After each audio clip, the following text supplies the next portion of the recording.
Hello, আসসালামু আলাইকুম বন্ধুরা। সামনে দেখতেই পাচ্ছেন এটা সবজি গাছ। তো এই সবজিটা আমরা অনেকেই চিনি, আবার অনেকেই চিনি না। এটা গ্রাম অঞ্চলে দেখা যায়।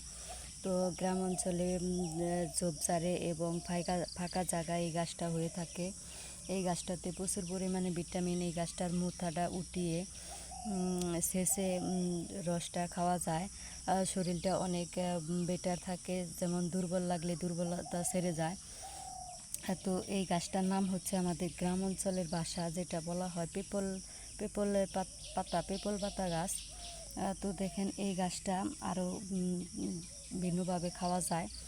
তো এই গাছটা আমরা গ্রাম অঞ্চলে গ্রামের বাড়িতে মাছ যে মাছ নরম থাকে, এই মাছটা দিয়ে আমরা রান্না করে খেয়ে থাকি। এই গাছের পাতাটাও রস করে শেষে আপনি খেতে পারবেন, অনেকটা উপকার। তো দেখেন এই গাছটা দেখতে সুন্দর, যেমন পাতাগুলো একদম ছোট ছোট।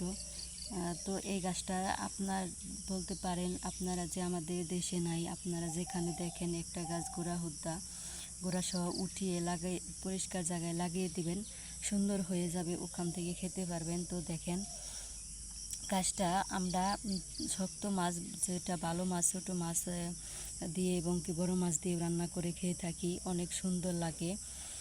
তো দেখেন গাছটার পাতাটা একদম ছোট ছোট এবং গ্রান আছে। মাছটা আপনি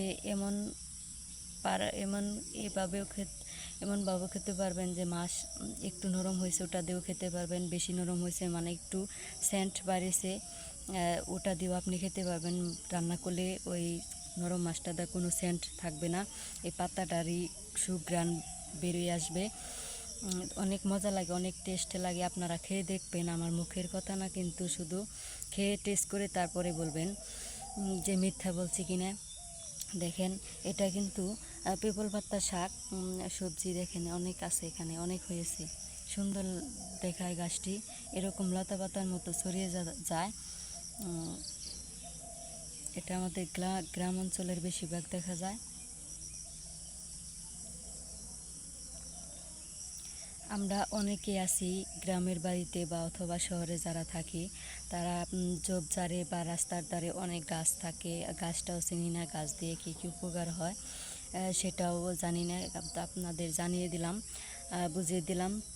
এই গাছটা খাওয়া যায় পাতাটা, এবং শিকড়টা উঠে এসে খেতে পারবেন। তো হ্যালো, আসসালামু আলাইকুম বন্ধুরা, ভালো থাকবেন। ভিডিওটি ভালো লাগলে লাইক শেয়ার করে সবাইকে দেখার সুযোগ করে দিবেন, একটা সাবস্ক্রাইব করে দেবেন। আসসালাম।